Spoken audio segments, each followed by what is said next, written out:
A pensar más con Rosa María Palacios.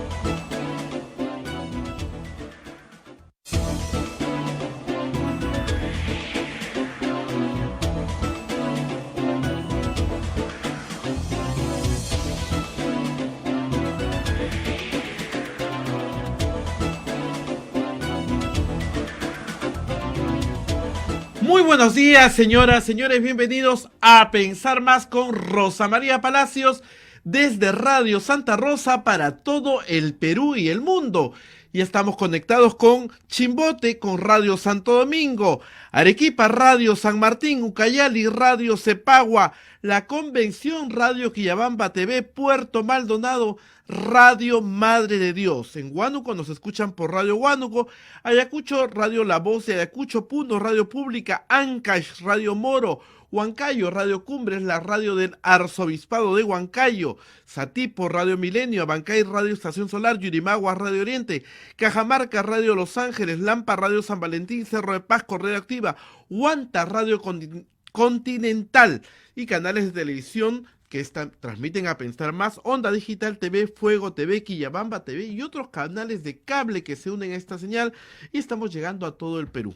Además, nuestras plataformas móviles, el Facebook de Radio Santa Rosa, el Facebook de Radio Quillabamba TV y el canal de YouTube de Radio Santa Rosa y la página web www.radiosantarosa.com.pe. Todas estas plataformas transmitiendo a Pensar Más con Rosa María Palacios. Hoy día 15 de septiembre del año 2023, Día Internacional de la Democracia. Una palabra que en estos momentos está en peligro en nuestra patria. Muy bien, y ayer, muy tarde, se presentó una moción de censura contra el ministro de Energía y Minas, el señor Óscar Vera Gargurevich. Es por incapacidad moral, falta de liderazgo e idoneidad para el ejercicio del cargo. Lo curioso es que lo han presentado los congresistas de Acción Popular, entre ellos los niños, ¿no? De esto Rosa María nos va a comentar. Y también la señora congresista Patricia Chirinos ayer seguía buscando firmas para censurar al ministro Jorge Chávez Cresta, ministro de Defensa. Pero lo extraño de ayer es que todo estaba listo para una reunión, para la reunión de la Comisión de Justicia el día de hoy. Hoy día se reunía la Comisión de Justicia para las investigaciones de la Junta Nacional de Justicia. Habían citado a la señora Chirinos, habían citado a la doctora Tumialán, al doctor Aldo Vázquez, al doctor Henry Ávila y a la doctora Inés Tello. Y eso de las 8 de la noche se suspendió la sesión. ¿Por qué se habrá suspendido la sesión de la Comisión de Justicia de hoy día si solamente tienen 14 días y ya vamos en el día 10 y la investigación es sumarísima? ¿Qué pasó allí? Es la pregunta que nos hacemos y a ver si Rosa María tiene alguna luz para darnos en este tema. ¿Por qué se suspendió? Y también ayer nos hemos enterado y quedó la pregunta para Rosa María, el tema de la hermenéutica. Ayer nos enteramos que el doctor hermenéutico habla así, como ustedes lo escucharon, porque pues a todos los peruanos nos cuesta 5.487 soles mensuales. Es el sueldo que le paga el Congreso de la República porque es asesor de la señora Chirinos. De todo esto, Rosa María nos va a comentar y detallar. Muy buenos días, Rosa María, ¿cómo estás? Muy buenos días, Abel, y muy buenos días a todos nuestros oyentes en todo el mundo, en el Perú, por supuesto, y en todos los lugares donde nos escuchan. Hay mucho que comentar. Por si acaso ya no podemos decir todos y todas. Está prohibido por ley. Felizmente no soy funcionaria pública. Si lo fuera, no podría decirlo. Impresionante. Pero en fin, eso se los cuento después. Primero vamos con las obligaciones de este programa y con nuestro auspiciador. La Pontificia Universidad Católica del Perú es la universidad número 1 del país en el cumplimiento de los Objetivos de Desarrollo Sostenible, de acuerdo al ranking Times Higher Education 2023. Este logro refleja nuestro compromiso por la construcción de una ciudad inclusiva, segura, resiliente y sostenible. Visítanos en puc.edu.pe. Muy bien, y estamos también recordándoles a todos ustedes que si quieren ayudarnos, tenemos un sistema muy sencillo a través de las billeteras electrónicas. Lo único que tienen que hacer es capturar el QR que aparece en pantalla y hacer su donación. Y si no tienen una billetera electrónica en el Perú, tenemos el sistema PayPal desde cualquier lugar del mundo a través de sus tarjetas de crédito. Es muy sencillo. Lo único que tienen que hacer es entrar a la web de Santa Rosa, www.santarosa.com.pe, y ahí seguir las instrucciones. Muy bien, a ver, actividad legislativa ayer y hay variada. Empecemos por empecemos por responder la pregunta de la hermenéutica que quedó pendiente de ayer. Miren, la hermenéutica es la interpretación. Eso es lo que es. ¿Y por qué no dice interpretación? Porque le gusta la palabra hermenéutica. O sea, es la metodología por la cual tú interpretas un texto. ¿Ok? Hay hermenéutica jurídica, y hay hermenéutica bíblica, pero también de otros textos religiosos. ¿Eso qué quiere decir? Que son métodos de interpretación. Por ejemplo, voy a tomar un ejemplo no jurídico para que se entienda, ¿no? Cuando haces hermenéutica bíblica y lees el Génesis, la interpretación literal no es una interpretación admitida, es una forma de interpretación, pero por hermenéutica, por metodología de interpretación, no es una interpretación admitida. O sea, no habían dos calatos en un paraíso, una serpiente, una manzana. Es simbólico lo que se está explicando ahí. Dios lo hizo el mundo en 7 días, el lunes, el martes, el miércoles, jueves, viernes, el sábado y el domingo descansó. No, es una explicación simbólica. Por lo tanto, la interpretación literal no aplica, ¿ok? Aplica otras, la de los valores, la axiológica, la teleológica, la sistemática, la de contexto histórico, etc. En el mundo, eso es en el mundo, si quieren, religioso, y en otros textos religiosos también hay una interpretación. En el mundo jurídico hay una interpretación de las normas. ¿Qué quiere decir esto que se dice acá? ¿En qué sentido debo aplicar esta norma? Entonces hay varios métodos. Uno es la interpretación auténtica, que todos se ríen, que es la que hace el propio legislador, cuando el legislador existe. Ahora, 100 años después es difícil decir que yo soy el mismo legislador, pero algunos congresos llegan a hacer interpretación auténtica de textos emanados del Congreso, pero en fin, es otra historia.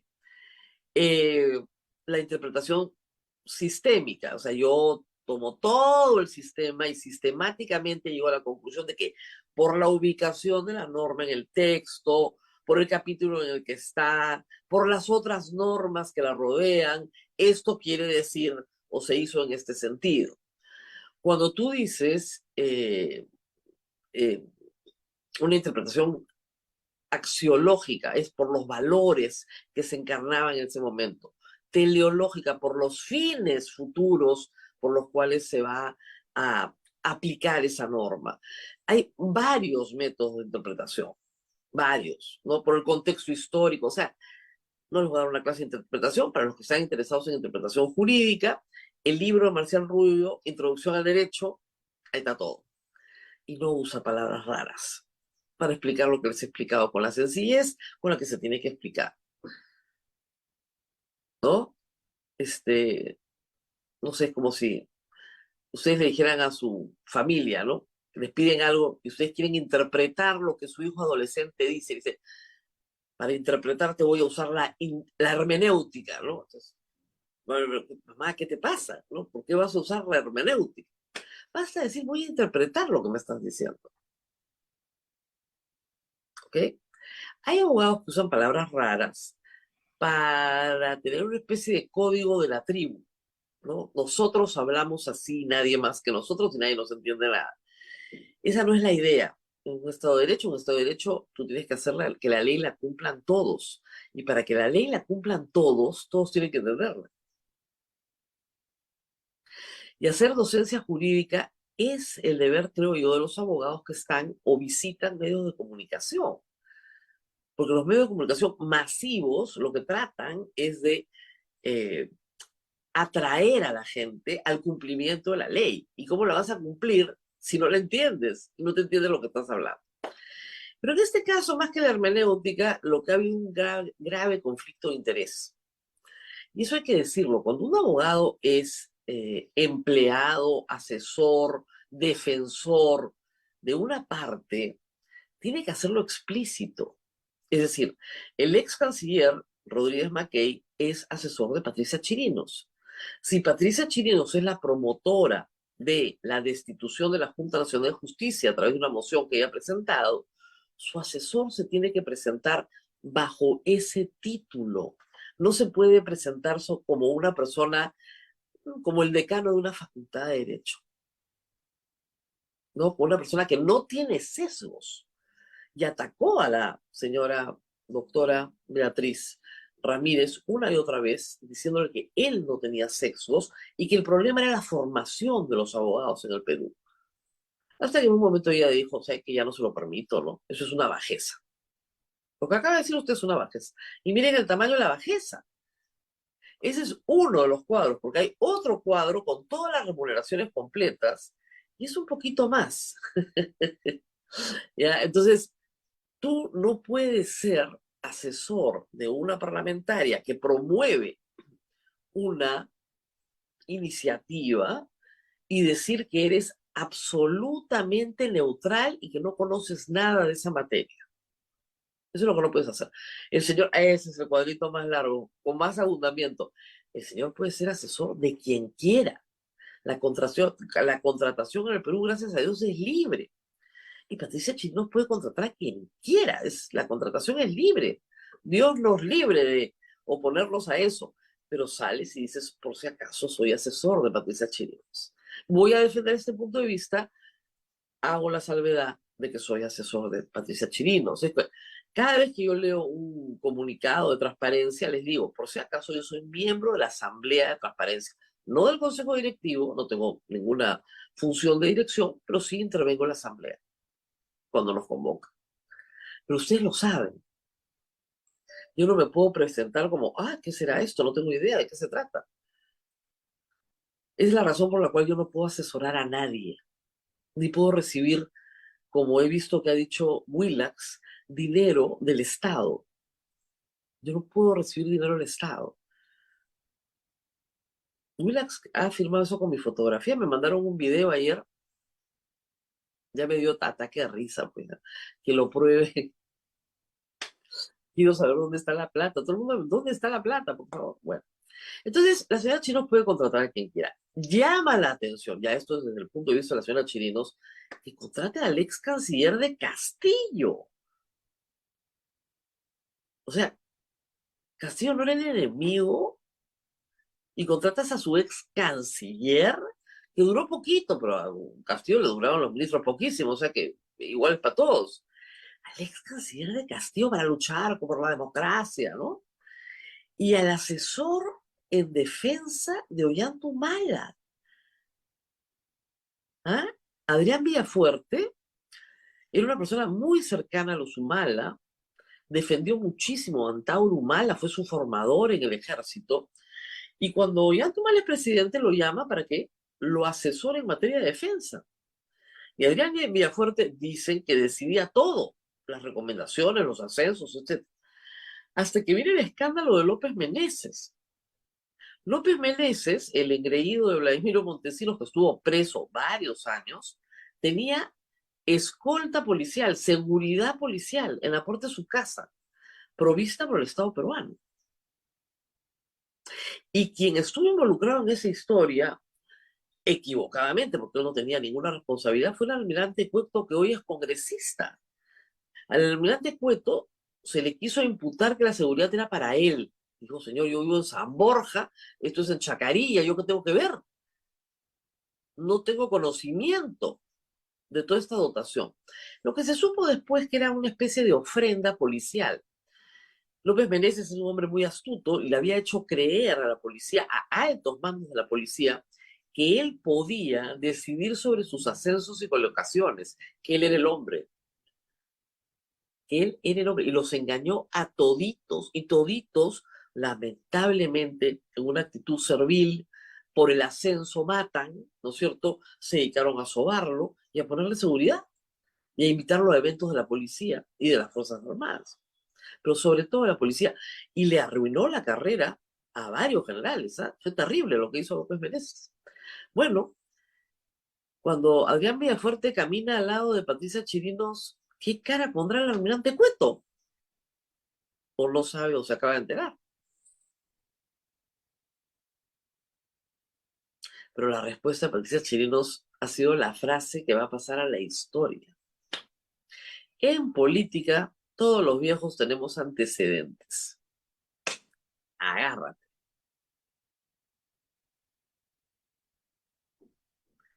Bueno, ya se podrán imaginar la reacción que esto ha causado. Lo dijo muy al pasar, ¿no? Cuando, oiga, señora, le dijeron, y con los antecedentes que tienen sus asesores, bueno, en política todos tenemos antecedentes. La tercera asesora, porque esto se ha revelado ayer, es la esposa de Salvador Edesi. Salvador Edesi tiene varias llamadas muy interesantes con César Inostroza, y esa fue la razón por la que Vizcarra lo sacó de su gabinete. Edesi fue ministro de Vizcarra y lo sacaron por esa razón. Por eso es que lo odian los chimpuneros a Vizcarra. Lo odian. ¿Qué les puedo contar que ustedes ya no sepan? Ahí está. Ay, ay, ay. Sí, pasa, pasa. Pero bueno, vamos a los proyectos de ley. La señora Mari Carmen Alba ha aprobado un proyecto de ley por el cual usted no puede realizar ninguna tarea doméstica si trabaja remotamente. Porque si usted realiza una tarea doméstica, está haciendo abandono del trabajo. Entonces ella cree que usted se va a parar frente a la pantalla así, sin pestañear, 8 horas seguidas, salvo su hora de refrigerio. Es de locos. O sea, es una especie de... Suena el timbre y no puedes abrir la puerta, y hierve la tetera, no puedes servirte un café, ni en la oficina te pasa algo así. Y además porque, a ver, es ridículo, ridículo tratar de regular lo que sucede dentro del hogar. ¿Qué van a poner una cámara acá que mire al trabajador las 24 horas del día? Para eso lo haces ir a la oficina. Cuando tú trabajas remotamente, tienes que producir una cantidad de cosas. Informes, resoluciones, en fin, lo que tengas que producir, contestar llamadas, atender agenda, etc. Si tú logras esa producción que se te pide, estás cumpliendo perfectamente con tu horario de trabajo. Esta cosa de locos. Pero ayer también, la pastora evangélica y el señor Balcázar, el hombre que cree en el matrimonio infantil, han promovido una ley que ha sido aprobada para evitar el desdoblamiento del lenguaje. Entonces usted le dice a la clase, niños y niñas, gracias por estar acá, les doy la bienvenida al primer día de clases. No, niños y niñas, no, jamás. Eso es género, eso es pecado. Tienes que decir niños. Han hecho una ley para decirle a usted cómo tiene que hablar. Miren, no hay nada más tonto que oponerse a la forma en la que las personas hablan. A mí no me gusta la palabra aperturar. No me gusta, pero es una guachafería. La academia ya la aceptó, ¿ok? Y podríamos ir hablando de un montón de palabras que a mí no me gustan. Me parecen horribles. No las uso. Pero no obligo a nadie a compartir mis gustos, porque para eso tenemos libertad. Ahora no podemos desdoblar y toda la administración pública se tiene que adaptar a esta directiva. Felizmente es para los funcionarios públicos, que gracias a Dios bendito no soy, pero pobres funcionarios públicos. no pueden tomar el micrófono y decir bienvenidas, señoras. Ah, hay un señor, bienvenido usted también. ¡No! Jamás. Ahora, no prohíben hablar en género femenino, felizmente. Así que podríamos a partir de ahora decirle bienvenidas a todas, gracias por estar y escuchar este programa, y ahí se tienen que incluir a los hombres. ¿Se dan cuenta que es ridículo? Bueno, en eso gastan su tiempo en el Congreso, en una ley para que usted no pueda barrer mientras espera que le manden el PDF, ¿no? No pueda meter la ropa a la lavadora mientras espera que su jefe termine su Zoom, ¿no es cierto? No, prohibido. Y una ley para que en el Estado no se pueda decir nosotras. No se pueda decir. A eso se dedican. Claro, para darnos que hablar, pero en realidad lo que se dedican es a tirarse a la Junta Nacional de Justicia, a tirarse a la libertad de prensa también, por supuesto. En eso con gran entusiasmo. Qué cosas, ¿no? Pero, increíble. Ahí tienen la hermenéutica. ¿Cuál es la hermenéutica del nosotras y nosotros? No sé, la verdad. Que llame Patricia Chirinos a su asesor. Muy bien, ¿qué más tenemos ayer? Tenemos noticias, bastantes noticias sobre la Junta Nacional de Justicia. La primera viene en primera plana en la República y creo que vale la pena leerla. Magistrada Elba Barrios asegura tras entrevistarse con el titular del Poder Judicial, Javier Arévalo. A mí me ratificó el presidente del Poder Judicial que nadie lo presionó. Estos son los famosos presionados. Según el Congreso, fuente Willax, esa es la fuente, ¿ok?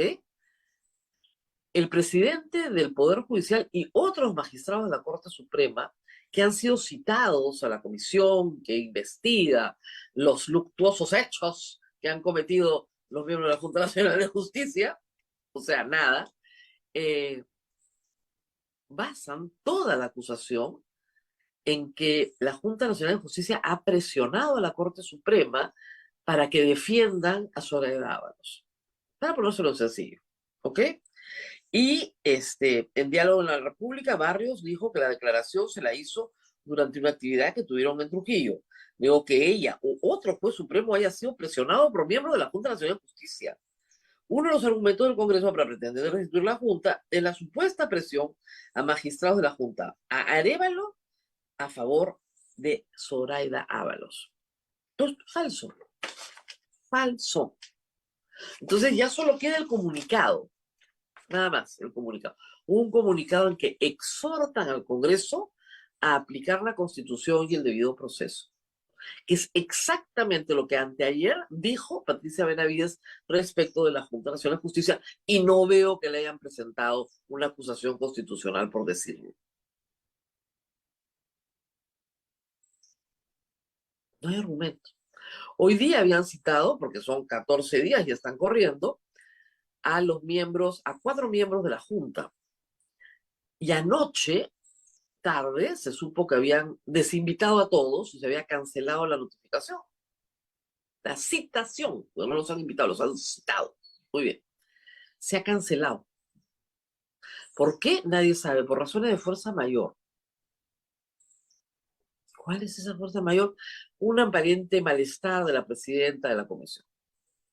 No hay más, no hay más información. No hay aparente, digo, porque no hay nada confirmado.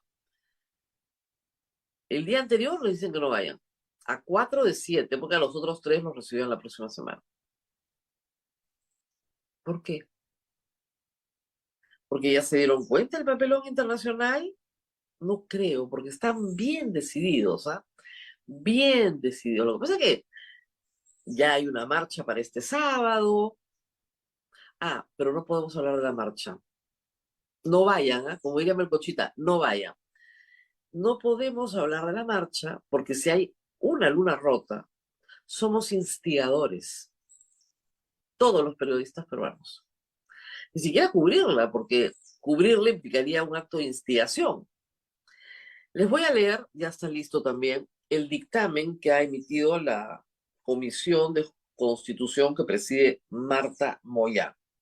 El dictamen tiene, en respuesta a la solicitud de facultades legislativas, 282 páginas, ¿ya? bien repetitivo, pero en fin, no los voy a someter a esa tortura de leer este mamotreto. 282 páginas para decirle al Poder Ejecutivo que sí, que le da facultades. ¿Qué había pedido el Ejecutivo en materia de violación de la libertad de expresión? Vamos a ponerlo así. Incorporar tipos penales al Código Penal, sancionar nuevas conductas. Una, la de colaboración con el que hace disturbios. Y esto implica las actividades de financiamiento. Es decir, si un grupo de gente se reúne y hace una olla común, esa es una actividad de financiamiento, todos presos. Porque los otros rompieron una luna o tomaron una carretera. Eso afecta a la ciudadanía y a los derechos fundamentales, ¿no? Y a la libertad de reunión. Muy bien. Y la segunda es para nosotros, para los periodistas, incorporar un tipo penal que se llame instigación a los disturbios. Y en la exposición de motivos lo que dicen es que los comunicadores llaman a las marchas, incluso con violencia, o sea, sin violencia también. Llamar a la marcha es un acto que merece ser penalizado. Punición para los comunicadores. Yo dije, ayer, bueno, me meterán presa, ¿no? Yo no voy a dejar de hablar, pero podemos desarrollar algunos, ¿cómo es? Un desdoblamiento del lenguaje, como dicen, ¿no? Bueno, vamos a ver, acá tengo el texto como ha quedado, ¿ya? Bien bonito ha quedado, Carlos. Dice así. Esto está en la página 271, en el último párrafo, dice así. Se autoriza modificar el Código Penal, lo que pidieron, aprobado por decreto legislativo 635, en materia de los delitos contra la seguridad y tranquilidad pública. Le dieron la autorización. Y añaden, acá está el gran candado, señor Correos, sin afectar la libertad de expresión, el derecho de reunirse pacíficamente sin armas u otros derechos fundamentales reconocidos en la Constitución política. ¿Perdón? Te delego facultades y te digo que no violes la Constitución. Oye, no puedes violar la Constitución nunca. No necesitas que te lo digan en la delegación de facultades. No puedes violar la Constitución nunca. Y esto se repite en otras partes de la delegación de facultades. O sea, no se pueden violar derechos constitucionales. Nunca.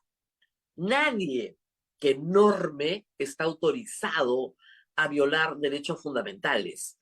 Por lo tanto, en la autorización no le tienes que decir que no tiene que violar derechos fundamentales. Y ya le diste el permiso para que legisle nuevos tipos penales. Acá no hay ningún candado. Esto lo van a votar hoy a las 3 de la tarde en la Comisión de Constitución. Y lo van a tener listo para que el Pleno la próxima semana lo apruebe. Y luego el Ejecutivo va a ir sacando los decretos legislativos publicados en el peruano. Ya son ley, ya no hay nada que hacer. Y nos van a incorporar tipos penales para perseguirnos. Entonces, tenemos que ir desarrollando a partir de ahora un lenguaje en el cual ustedes entiendan al revés de lo que yo les digo. Porque, digamos, supongamos que todos ustedes quieren que no vaya presa, ¿no? Entonces, si yo les digo, no vayan a esa marcha, la marcha es un fracaso, digamos que es exactamente al revés. ¿Ok? Invoquemos a Melcochita. No la vean, ¿ya? Así va a tener que ser, a partir de ahora. Vamos a tener que desarrollar un lenguaje críptico para que ustedes nos entiendan. Eso es lo que propone el Ejecutivo y le acepta el Legislativo.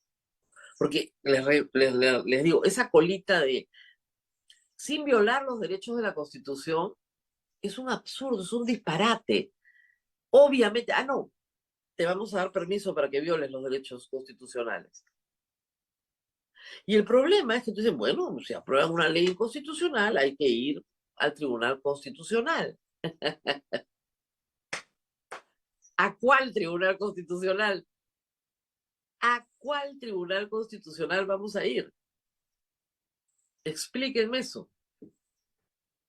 Ya, ponemos un amparo acá en el Tribunal Constitucional. ¿A qué? ¿A qué?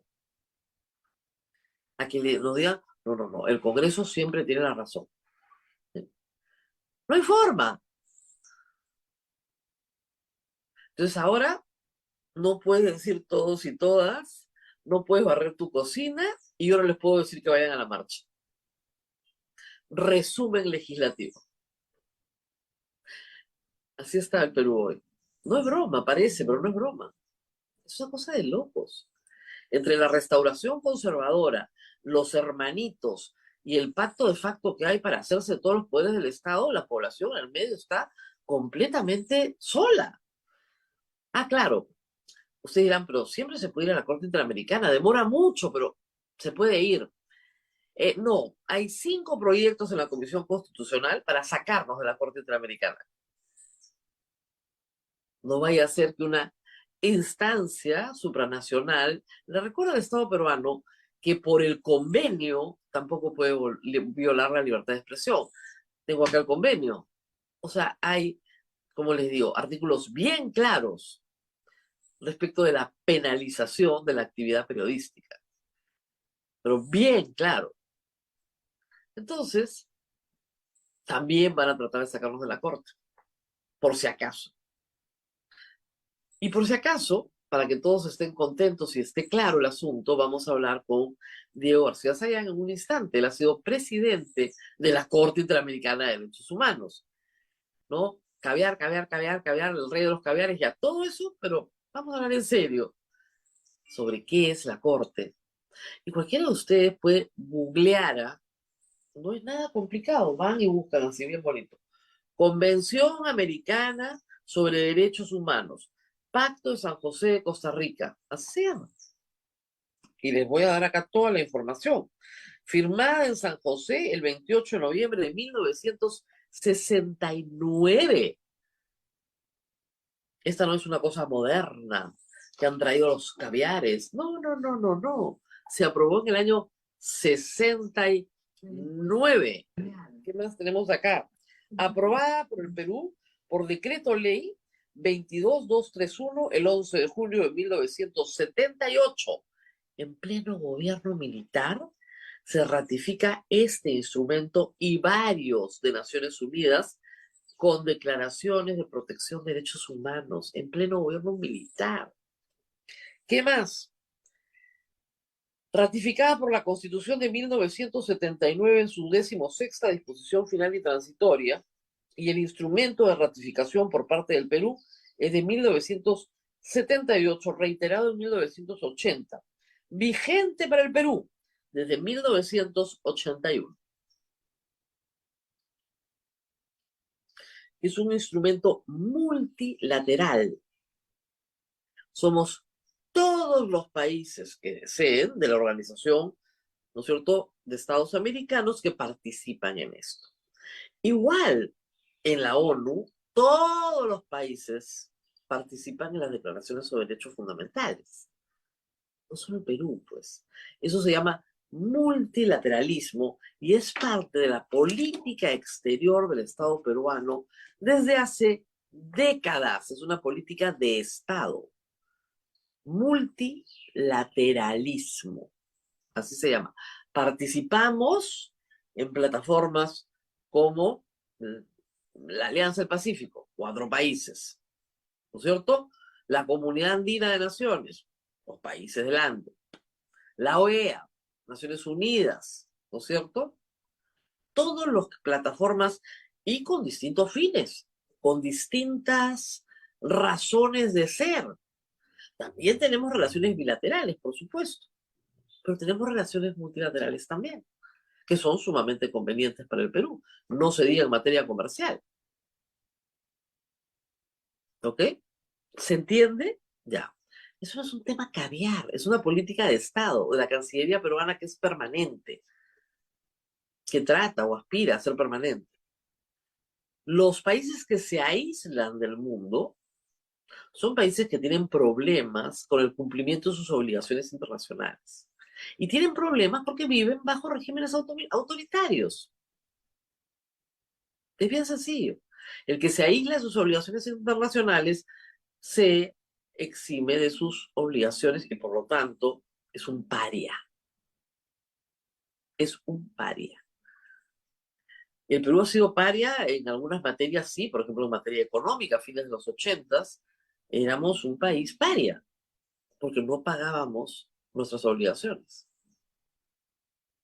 Conquistar grado de inversión ante el mundo ha demorado mucho, enorme trabajo de cientos de peruanos, de varios ministros de Economía, de varios gobiernos, para que finalmente Perú sea percibido como un país responsable de sus deudas. ¿No es cierto? Bueno, en materia de derechos humanos pasa lo mismo. Tenemos que ser un país responsable de nuestras deudas ante el mundo. Y yo sé también, para terminar, a ver, que han estado escuchando a algunas personas muy conservadoras y un poco enloquecidas gritar cosas como soy antiglobalista. Es casi como ser terraplanista, ¿no? Hay unos loquitos en Estados Unidos que creen que la Tierra es plana. Es bien interesante, no le hacen daño a nadie, ¿no? Pero creen que la Tierra es plana, ¿no? Que las fotos del espacio no son trucadas, ¿no? En fin. Entonces, esas personas se oponen a que Naciones Unidas plantee objetivos para la humanidad. Se opone a que el Vaticano participe de estos objetivos, que son eliminar la pobreza, respetar el medio ambiente, educar, todos los objetivos que hay al 2030. Los objetivos del milenio, el Perú los cumplió, aunque parezca increíble. Uno de los pocos países del mundo que pudo cumplir los objetivos del milenio. ¿Por qué? Porque del año 2004 al año 2019, el Perú redujo la pobreza de 60% a 20%. Fue espectacular en materia de inclusión, mortalidad infantil, mortalidad materna, alfabetismo, etcétera, etcétera, etcétera. Todos los indicadores mejoraron radicalmente. Eso se quiere hacer para el 2030. Y hay gente que se opone a fijar objetivos, porque eso es parte de la agenda gay. Bueno, ya en esos niveles no puedes hablar, no estás hablando con gente que está re loca, igual que los terraplanistas o los antivacunas, pues ¿qué vamos a hacer? Pero en fin, ¿ya está con nosotros Diego García Sayán, Abel? Sí, ya está el doctor Diego García Sayán en la Muy bien. espera, Rosa María. Nos vamos a la pausa, pero sabes que hoy día es Día Internacional de la Democracia, ¿no, Rosa María? No Ujú. sabía, me entero Bueno, por ya, ti. ya. Y el vicepresidente, el primer vicepresidente del Congreso de la República va a hacer un acto en el No, Congreso de la República. Sí, mira, ahí no está te la creo. invitación, ¿no?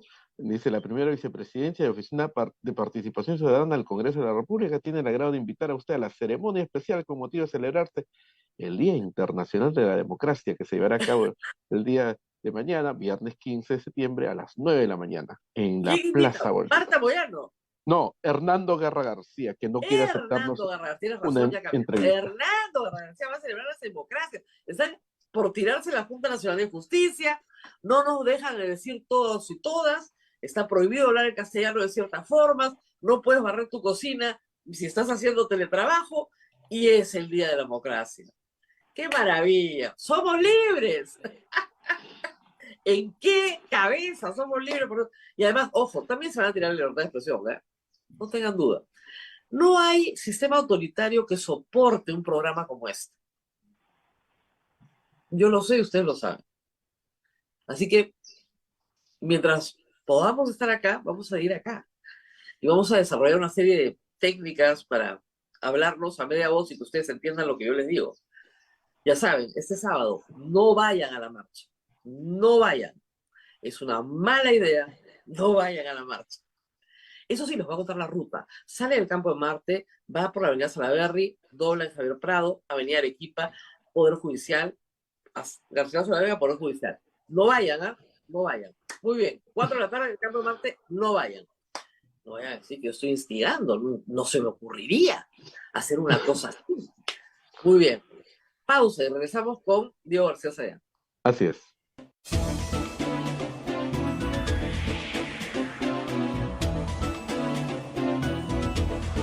Gracias. Vamos con A Pensar Más con Rosa María Palacios. Ya se encuentra con nuestro invitado, el doctor Diego García Sayán, expresidente de la Corte Interamericana de Derechos Humanos. Adelante, Rosa María. Pero antes de pasar a la entrevista, decirles que yo voy a ir a la marcha, por supuesto, pero para fiscalizar su desempeño, a ver cómo se está realizando, ¿no? No vayan a creer que yo estoy instigando, de ninguna manera. Bueno, las cosas están complicadas en el Perú y estamos con Diego García Sayán para hablar también de la Corte Interamericana de Derechos Humanos, porque hay que invitar a gente que sí sabe de qué se trata. A Diego García Sayán, por supuesto, no lo invitan a la Comisión de Constitución, habiendo sido presidente de la Corte, ¿no? Si alguien quiere saber de la Corte, bueno, podrías llamar al presidente de la Corte. Es un honor que un peruano ocupe un puesto tan alto en el ámbito supranacional, pero bueno, acá no lo valoran. ¿O me equivoco? Doctor, buenos días.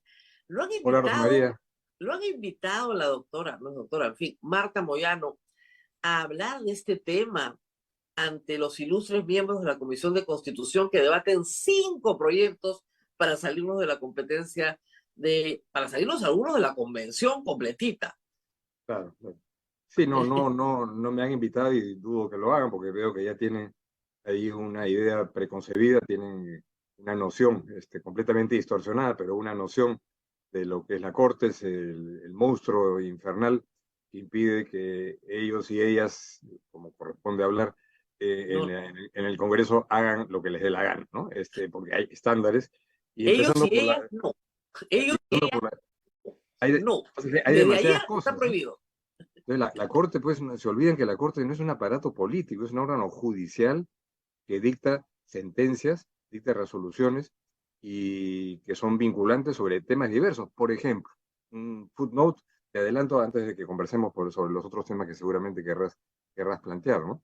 Hay una sentencia de la Corte Interamericana que es de obligatorio cumplimiento, porque así lo establece el convenio y porque así lo ha establecido reiteradamente el Tribunal Constitucional peruano, eh, que es además una sentencia que se refiere al Perú, que establece que un fiscal provisional no puede ser dejado, no puede supuesto ser dejado sin efecto de manera arbitraria porque así lo decidió la autoridad superior. Que hay un proceso que tiene que ver porque uno de los principios básicos que se olvidan en los proyectos autoritarios es el principio de inamovilidad de jueces y fiscales, que por cierto se aplica a estructuras semijudiciales como la Junta Nacional de Justicia. Entonces, cuando una fiscal de la nación en un país X, ahí al sur del Ecuador, decide remover, porque le dio la gana, a la fiscal que investiga a una persona por un grave delito de narcotráfico, que por casualidad es hermana de la fiscal actora, no solamente está haciendo algo que es ostensiblemente contrario a la ética y a la moral, que en cualquier país normal acabaría con una destitución, Pero es que parece sino que novela de García Márquez. está haciendo algo que es ilegal. No se puede remover a una fiscal provisional sin un proceso previo, sin una justificación. Eso es una barbaridad. Y entonces, parte de este cargamontón tiene que ver, digamos, con derivaciones que hay de estas movidas extrañas, todas contrarias a la ley, en un contexto como el que estamos viendo ahora, que sin exagerar y sin aplicar adjetivos por los cuales me puedan después procesar por difamación, podríamos decir propiamente que todo está en manos de una banda delincuencial. Banda delincuencial no es un adjetivo. Muchos de los que toman esta decisión, empezando por el presidente del Congreso, está condenado por la justicia penal y muchos otros están investigados o también condenados. Entonces, cuando uno piensa, pues aquí son cuestiones, la oposición, izquierda, derecha, caviares, eso es una sutileza. Lo que hay aquí es intereses concretos, metálicos, de beneficio propio y de grupo, y estamos en eso en el Perú. Ni siquiera estamos en una fase de polarización izquierda-derecha, que es un poco lo que hay en ciertos sectores de la sociedad, pero eso no es lo que está ocurriendo en estos espacios, ¿no? Lamentablemente. Muy bien, vamos a hablar un poco de la Corte, porque es como el cuco que agita la derecha más bruta y achorada que tenemos en el Perú. Porque primero creo que no han leído la convención. No son más de 80 artículos, no es difícil leerla, es fácil. Y además es una convención, como acabo de decir, que se firma en 1968. O sea, no es un invento caviar de la semana pasada, ¿no? La tengo acá. Entonces, se firma por todos los países, perdón, en 1960 69. Entonces, a ver, ¿Qué es la convención? Primero vamos por ahí y luego cuáles son sus órganos. ¿Qué es? Mira, primero hay que ubicarse en el mundo. En este momento no hay una corte interamericana. Hay 3 cortes regionales de derechos humanos. La primera en Europa, que es la primera que se fundó, la interamericana y la africana. Las 3 tienen sólidos trabajos, las 3 tienen interacciones. Me tuve el honor de ser invitado hace pocos meses a una reunión de coordinación entre las 3 cortes para intercambiar criterios de jurisprudencia, hipótesis de problemas que podrían presentarse. ¿Cuál es la esencia de una Corte Internacional de Derechos Humanos? Partir del supuesto que muchas veces se agotan los procedimientos internos dentro de un país, sea porque hay un proceso autoritario, sea porque ha habido errores en las máximas instancias judiciales, y le dan a las personas la posibilidad de tener un segundo espacio en base a estándares internacionales que no son inventados por estos tribunales, sino son parte de tratados que han sido negociados cuidadosamente por los estados durante años, que han sido suscritos y que han sido ratificados por los respectivos poderes legislativos. Ese es el sustento. Entonces, una Corte Internacional de Derechos Humanos es parte del derecho interno, en la medida en que sus decisiones no son decisiones poéticas que uno puede decir me gusta, no me gusta, o puede no gustarte, pero que son decisiones que tienen que ser aplicadas sí o sí, porque para eso se hizo y eso dice el tratado. Entonces, hoy día en Europa hay pues miles de casos que se resuelven por año. En el caso del sistema interamericano no son miles, no porque no haya problemas, sino porque los recursos presupuestales son limitados y solamente hay unas decenas de casos. ¿Es Y la abarca corte más, es la corte más pobre de todos? ¿Eso es verdad? Yo creo que sí, porque por lo menos me consta, porque he sido presidente de la Corte, que es el único presidente de una Corte regional que no recibe un sueldo, ¿no? Cosa que es un dato por el O cual... sea, no son unos caviares que se repletan de plata en esto. No, la cosa no pasa de huevera, ¿no? Porque es Hueverita nomás. hueverita, porque digamos, ahorrando un poco de los viáticos tal vez, ¿no? Y no es una Claro. queja, ¿no? Simplemente es una circunstancia en donde está bien, así puede funcionar la Corte y no hay necesidad de quebrarse la O cabeza sea, pensando para en que se grandes entienda recursos bien, presupuestales. ser miembro de la corte para un abogado que ha dedicado su vida a la defensa de los derechos humanos Por es un honor supuesto, ¿verdad? inmenso. O El, sea, el miembro, el miembro de la Corte no es alguien que corre en una maratón para llegar primero, ¿no? Sino que es elegido por los estados en una votación de la Asamblea General de la OEA. O sea, no llega por la ventana, no llega claro. una conspiración de caviares hecha en un café de Barranco, ¿no? Sino es elegido por todos los estados del continente americano, y tiene un grado de interacción e interlocución estupendo con los estados, ¿no? Y como presidente hemos tenido Ahora, progresos importantes. tiene que ser propuesto por su estado o puede ser propuesto por otro estado.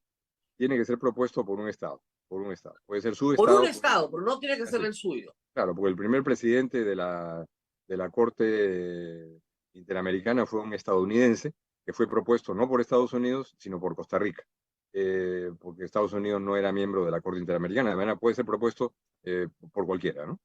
Por cualquiera. Por Claro, cualquier, porque cualquier, puede cualquier ser, estado.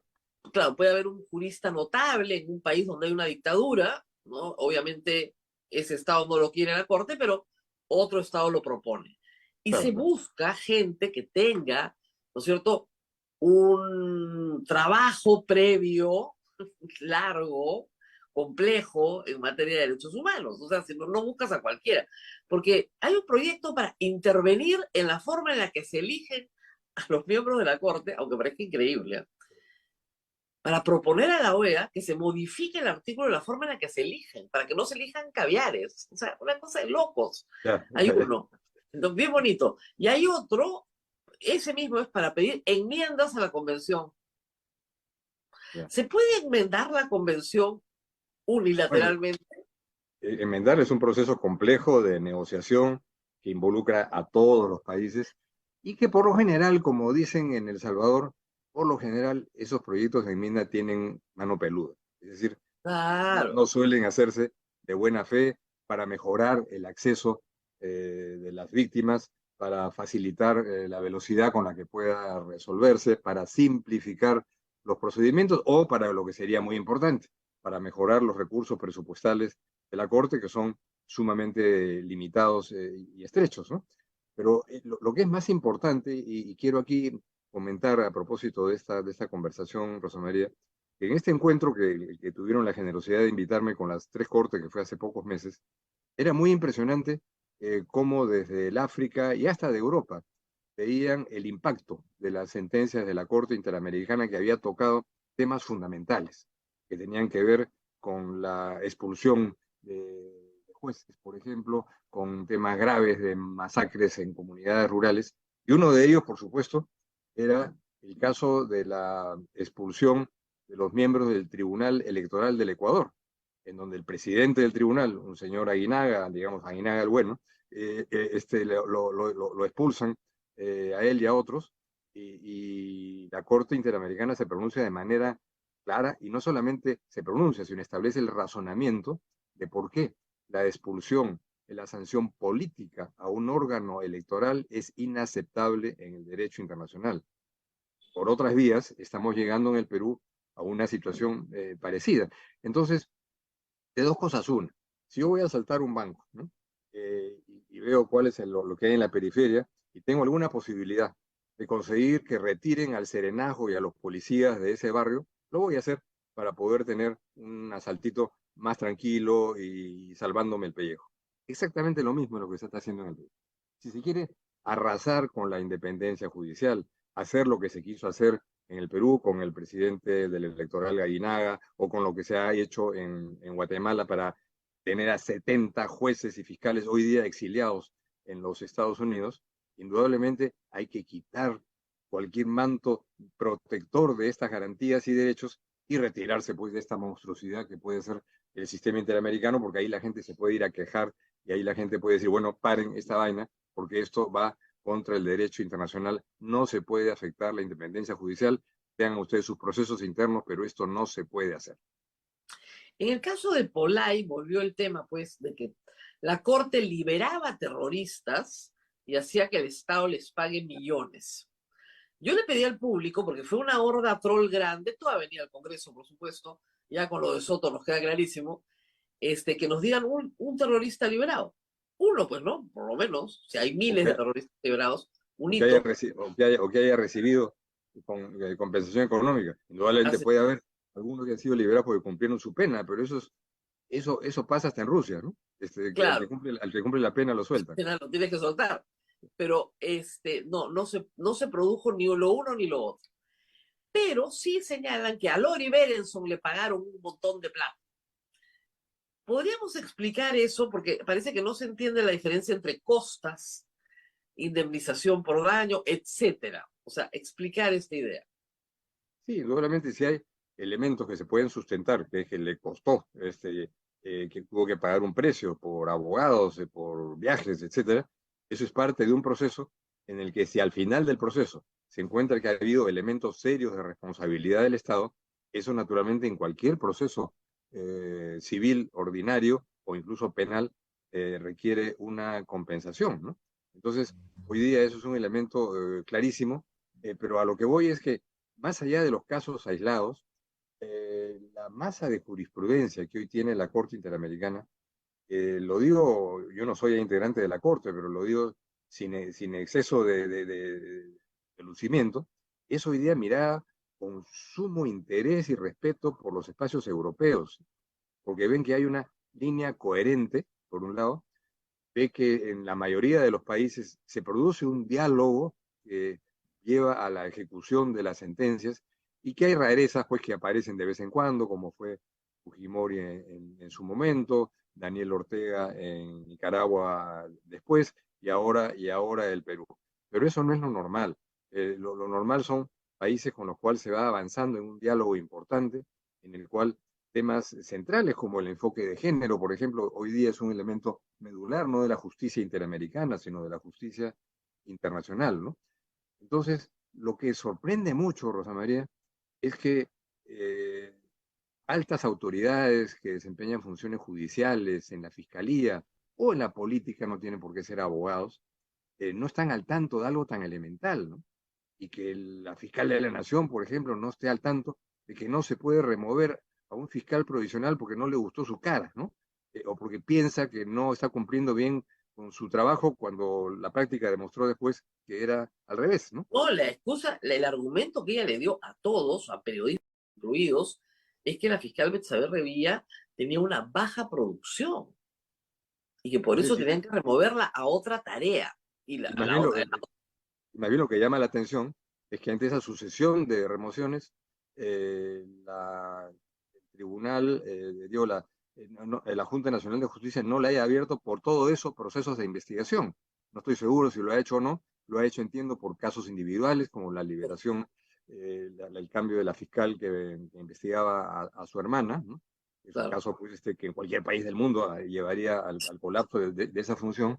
Entonces, yo creo que ahí tenemos un tema pendiente, ¿no?, de debilidad de instituciones, de una Junta Nacional de Justicia con un montón de funciones que son realmente importantes. Y lo central de todo esto, Rosa María, porque he terminado el año pasado de ser relator de Naciones Unidas para la Independencia Judicial, es decir, en todos los países del planeta.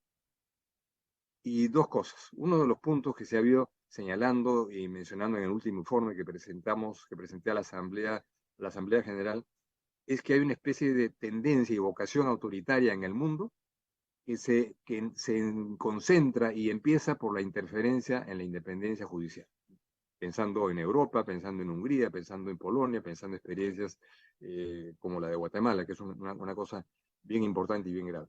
Y en segundo lugar, fue uno de los objetivos del milenio, establecidos por la Asamblea General, con participación del Perú. Ahora dirán que el Perú tendrá que retirarse de Naciones Unidas también. Claro, están a punto Es, de que nos retiremos de Naciones Unidas.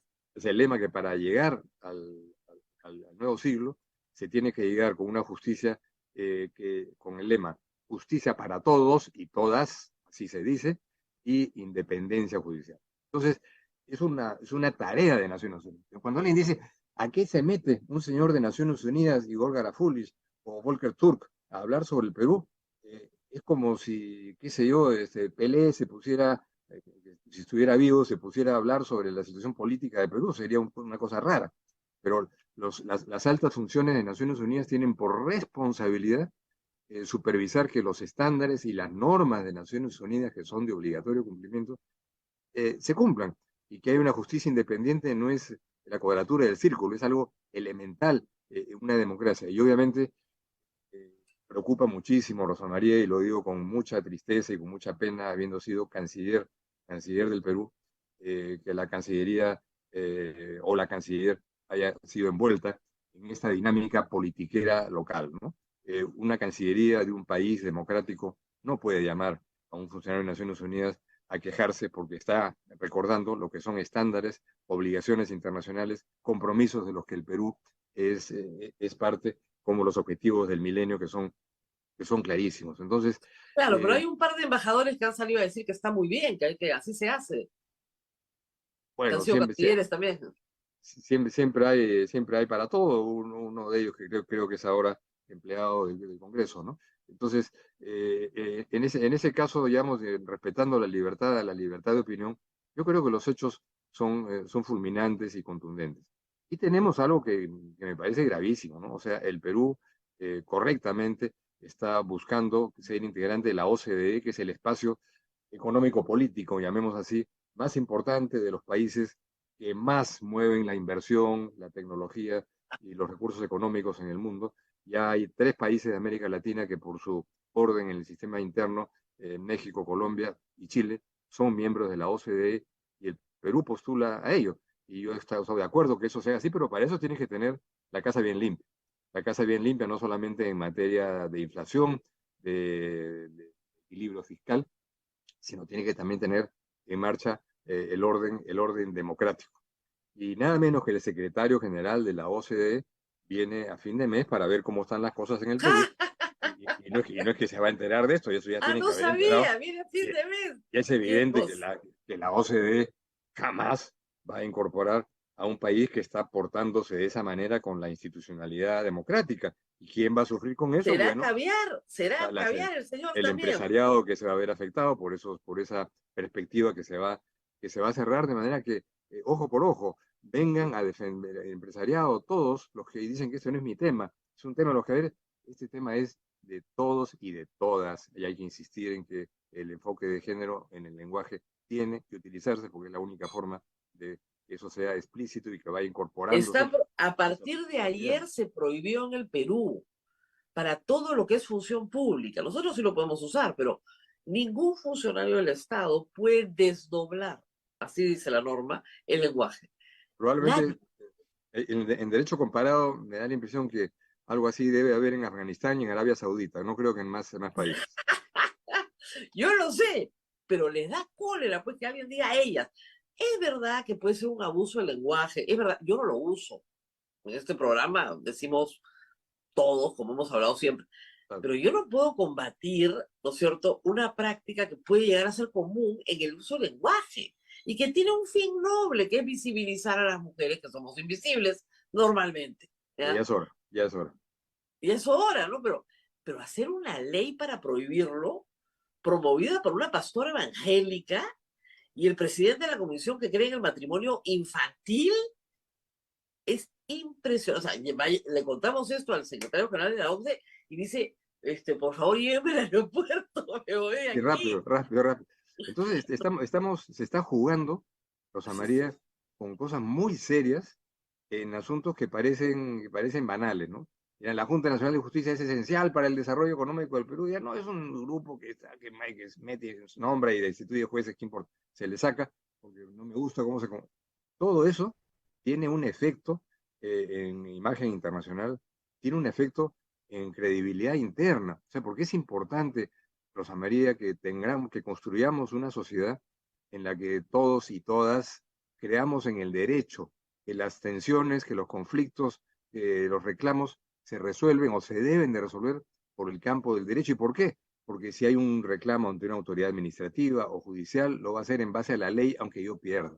Pero si yo veo que simplemente cuando hay alguien muy alto viola flagrantemente la ley y destituye fiscales violando el principio de la inviolabilidad y encima se atreve a denunciar a quien la quiere investigar, que es la Junta Nacional de Justicia, estamos poniendo el mundo al revés. ¿Y qué cosa es No, lo que ha pasado? y promueve la destitución de Zoraida Ábalos en el Congreso, con asesores que van y hacen lobby para que la destituya.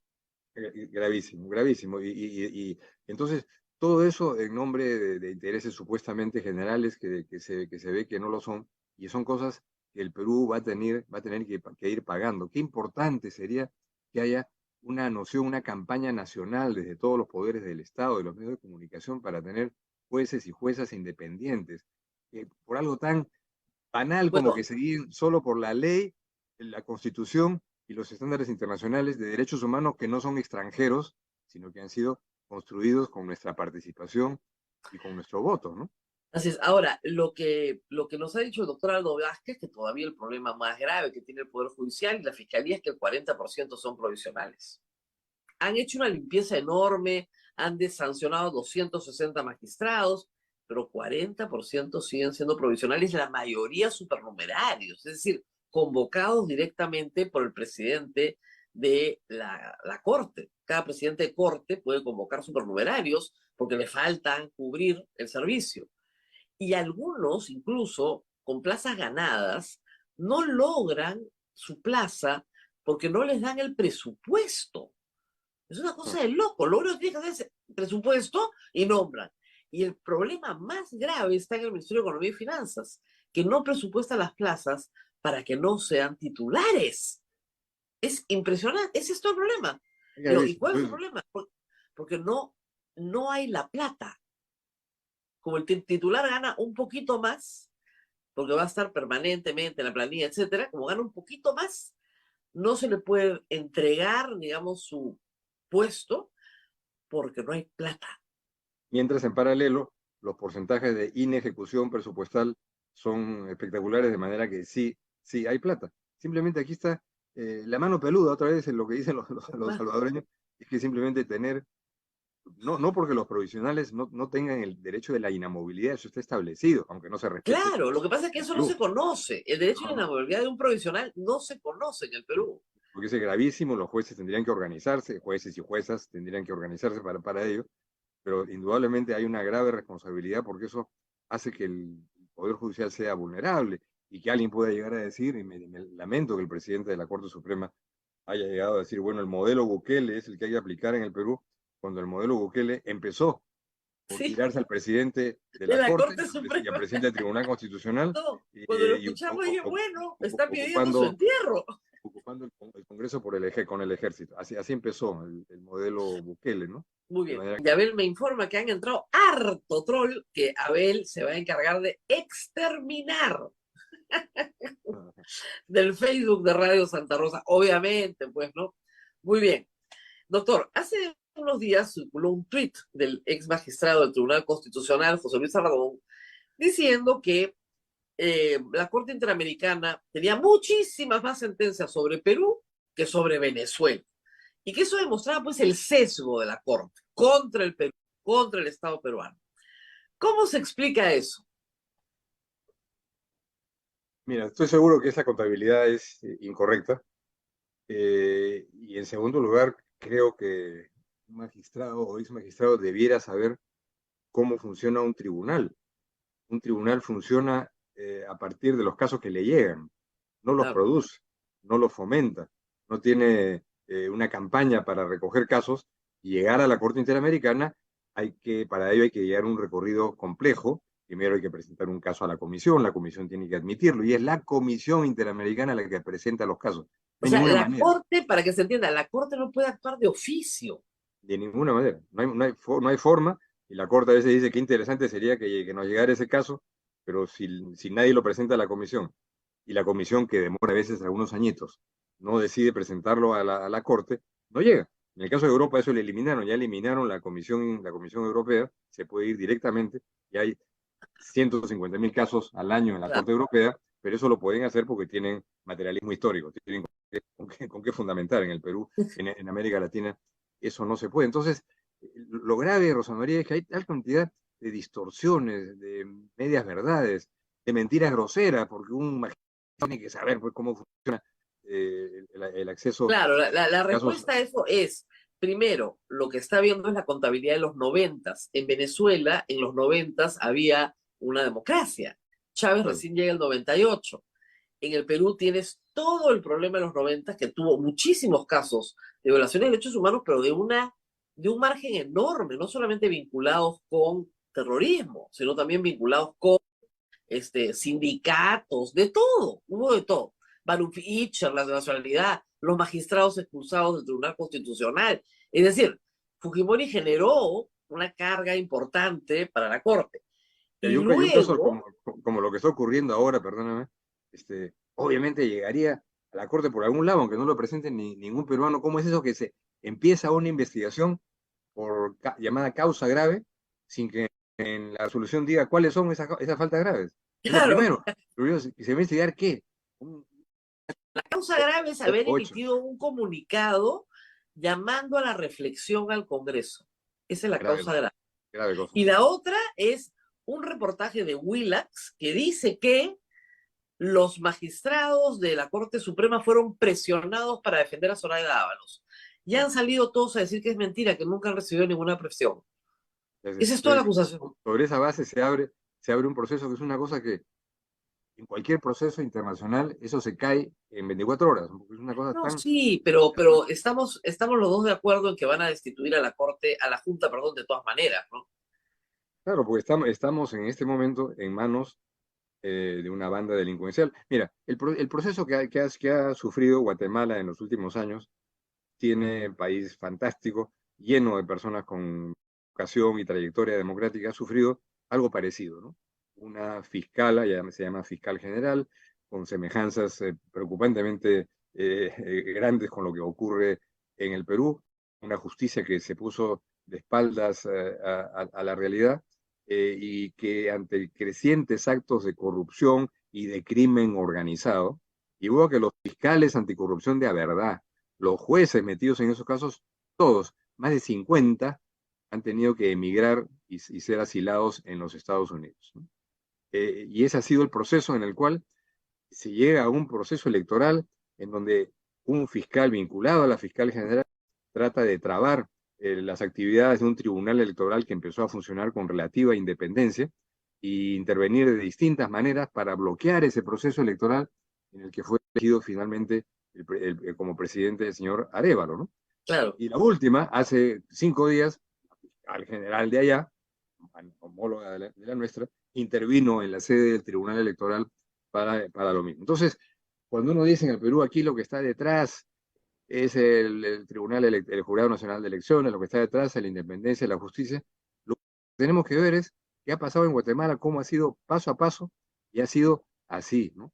Y el presidente Además, Arévalo... porque ya lo hemos visto en el Perú, ni siquiera tenemos que ir a Guatemala, es exactamente lo que hizo Montesinos, Así es es, así igualito, o sea, es. ya lo Entonces, vimos, o sea, entonces todo, no es historia nueva, los más jóvenes de repente no lo han visto, pero todos los más de 50 años ya lo vieron, entonces saben esto tal vez en la década del 30 del siglo pasado hubiera podido ser un tema local. Hoy día exactamente. no es local, no solamente porque la información que fluye en el mundo es masiva y acelerada, sino porque hay normas, no ideas abstractas, sino normas con artículo 1, artículo cual, estándares internacionales, de compromisos. Cuando el señor Volker Turk y el señor Garafuli mencionan los principios básicos de Naciones Unidas de 1985, que es obligaciones del Perú, me parece increíble que un ex canciller, ahora empleado del Congreso, diga, no, ¿qué es eso? ¿No? Son obligaciones que tiene el Perú, no es que Naciones Unidas nos haya hecho, ya chicos, ahora me van a bailar esta música, todos Claro, son cámbienme. compromisos nuestros, ¿no? Si no, no hubiera sido nunca Además, no secretario es ni general. siquiera, a ver, ni siquiera es la OEA, es Naciones Unidas. Claro, claro. Naciones Unidas. Ahora, Entonces, salen los mismos argumentos de siempre, ¿no? Que porque Estados Unidos no está en la Corte Interamericana, que por qué vamos a estar en la Corte, que denunciemos el tratado, es lo que quieren los proyectos de ley, para restituir la pena de muerte a los violadores de niños, que hay que matarlos a todos. Entonces, los mismos argumentos de siempre, pero podemos visitarlos, ¿no? A ver, ¿por qué Estados Unidos no está en la Corte Interamericana? mira, Estados Unidos tiene una visión del derecho internacional muy particular que le hace, obviamente, a su condición excepcional de superpotencia y su forma que desde América Latina siempre hemos visto con cierto disgusto. Nos gustaría que Estados Unidos fuera integrante pleno del sistema interamericano, sí lo es, de la Comisión Interamericana de Derechos Humanos, participa, apoya, y Claro, cuando hay es lo que tiene que entenderse, sí está en la comisión, no por está en la supuesto, corte, pero sí y está en hay, la comisión. y hay presidentes de la comisión que han sido estadounidenses, y el primer presidente de la Corte Interamericana de Derechos Humanos fue un ciudadano estadounidense, presentado por Costa Rica, que dio una señal clara de que Estados Unidos, la judicatura estadounidense veía eso con gusto, pero evidentemente Estados Unidos tiene su papel en el mundo definido de una manera muy especial y muy particular, pero no es que esté contra el sistema interamericano de derechos humanos, que cuenta con toda la colaboración e interacción de la Europa, que hoy día, con la que queremos discutir lo de la OCDE, y que nos están metiendo por la ventana una traba para impedir que el Perú sea Claro. integrante Lo otro es lo de la pena de muerte. Tenemos que restituir la pena de muerte. Trinidad y Tobago se fue del tratado para restituir la pena de muerte y lo logró. Bueno, evidentemente ese es un tema muy de fondo, pero todos los especialistas en derecho penal que han seguido la historia del derecho penal, en muy poquitas excepciones en sentido contrario, coinciden en el que el papel disuasivo de la pena de muerte ha sido tenue o inexistente, y agregaría a eso algo más importante todavía, Rosa María, que en un contexto que no es el de crimen individual, de loquito que atacó un banco, el señor, el loco que violó y estranguló a una pobre señora, sino la criminalidad basada en el crimen organizado, por el tráfico de drogas, por el tráfico de personas, es algo que no tiene nada que ver, porque ellos están en una guerra en donde pueden colgar de los puentes a gente, como lo hacen en México, como lo hacen en Colombia, y eso es un asunto distinto en donde sería realmente de una ingenuidad candorosa pensar que eso puede tener un efecto disuasivo cuando el crimen organizado están en una guerra en donde basta ver cómo están O armados, se matan entre ellos, lógico. Ellos se sí matan aplican su entre pena ellos, de muerte. y los destacamentos mexicanos que tienen hasta tanques de guerra, que son los que están manejando los eslabones de crimen organizado que hoy día conectan a Ecuador, Perú y Colombia, Eso es un asunto gravísimo. Obviamente hay un tema de seguridad ciudadana, Rosa María, en el Perú, en Lima, en todas las ciudades de América Latina, que es gravísimo, que hay que responder, que hay que tener una policía más eficiente, una capacidad de prevención con una articulación dinámica entre la gente, que hoy día todos tenemos celulares, tenemos cómo obtener claves para enviar al serenajo de la manzana, al serenajo local, en base a una visión seria, pues, ¿no? No las vaguedades demagógicas que ha dicho nuestro alcalde de Lima, que iba a haber miles de motos por todos lados y no hay ni una 10.000 nueva. votos. Entonces, pero sí se puede. Por ejemplo, en los inicios del gobierno sandinista, la inseguridad ciudadana bajó casi a cero en base a estas comunidades de organización de manzana vinculadas a la policía para poder avisar, para poder observar algún individuo sospechoso que no era del barrio. La gente en las comunidades pequeñas conoce perfectamente bien quién es quién. Y evidentemente hay un derecho ciudadano fundamental a la seguridad ciudadana que hoy día en el Perú está siendo gravemente arrasado, mujeres que no pueden salir en la noche, jóvenes que son hombres y mujeres asaltados o asesinados, y yo creo que eso tiene que ser resuelto, pero con respuestas pues previas, bien pensadas, no decir, vamos a tener 50.000 policías más, ¿para hacer qué, no? ¿Para con qué formación? ¿De dónde van a venir? ¿Cómo se van a desempeñar? ¿Cómo se van a relacionar con la gente, con las potenciales víctimas del delito? Esa es la clave. ¿Quién sabe en cada barrio quiénes son los muchachos malosos? Los conocen, saben quiénes son, no porque llevan un tatuaje, que es un poco lo que en exceso se ha llevado en El Salvador. Aquí hay hoy día personas desaparecidas, fosas comunes, y algo que estoy seguro que en el Perú nadie quiere que se dé, pero porque estamos viendo solamente la parte bonita del Bukele, pero ha salido un informe que se presentó en Washington hace un par de semanas, que sale pues que hay señoras que sus hijos no los han visto más y que eventualmente los vieron en una fosa común, ¿no? Por lo que reconocieron por la ropa, por otras cosas. Eso no lo queremos en el Perú. Ya lo tuvimos también, además. Ya lo tuvimos. Muy bien, muchas gracias a Diego García Sayán por haber estado esta mañana con nosotros. Espero que les quede claro. Todos pueden leer la convención. No tiene muchas páginas, no son más de 80 artículos. Es bien sencillita, bien fácil de entender y está ahí desde 1968. O sea, no hay ningún invento caviar. Y si nos la quitan, no tenemos la protección. Pero ojo, lo que esté en trámite va a entrar. O sea, mi casito, por si acaso, que yo tengo en la comisión, esperando ya 8 años, va a entrar, por si acaso, en algún momento. Muy bien. Gracias a Diego García Sayán. Y finalmente, sobre libertad de expresión, vamos a seguir peleando. Por supuesto que vamos a seguir peleando. Y vamos a ir a la marcha. Todavía no entró en vigencia la ley, así que no me pueden acusar de esta instigación. Pero si no, como les dije, vamos a tener que desarrollar una serie de códigos para hablar pues al revés, como Melcochita, de tal manera que nos entendamos y ustedes puedan ir a la marcha. Pero así estamos en el Perú, o sea, en la posibilidad de no poder hablar. Y si hoy día aprueban el predictamen y mañana, perdón, la próxima semana lo aprueban en el Pleno, los decretos legislativos salen así, sin ningún control. Y van a modificar el Código Penal para que los comunicadores no puedan hablar de marchas, porque eso va a ser instigación al delito. Ay. Ahí los quiero ver.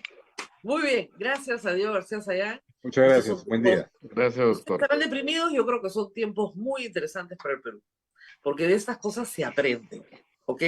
Así que no pierdan el ánimo, nos tenemos que despedir, nos vemos hasta la próxima semana. Chao. Así es, Rosa María, hasta la Gracias, próxima doctor. semana. Recuerda que es Día Internacional de la Democracia. De la democracia, por supuesto, tenemos que celebrar con Nano, que nos invite. Así es. No quiere aceptar una entrevista. ¿Qué va a Como dijo, querer? Pues, la pobrecito, cancha yo está también lo comprendo. dispareja. Digamos, hay que comprenderlo. ¿Qué va a querer aceptar una entrevista? Pues a ver, ponte sus zapatos. No hay forma, o sea, yo también lo comprendo, ¿verdad? No hay forma. Pero en fin, que celebre bonito el Día de la Democracia. De esa democracia que ya no es democracia, ¿no? Pero en fin. Así Muy es. bien. Nos Cuídate, vemos Rosa María. el día lunes. Chao. Chao, Un gusto. chao. Gracias a todos. Chao. Hasta aquí, A Pensar Más con Rosa María Palacios.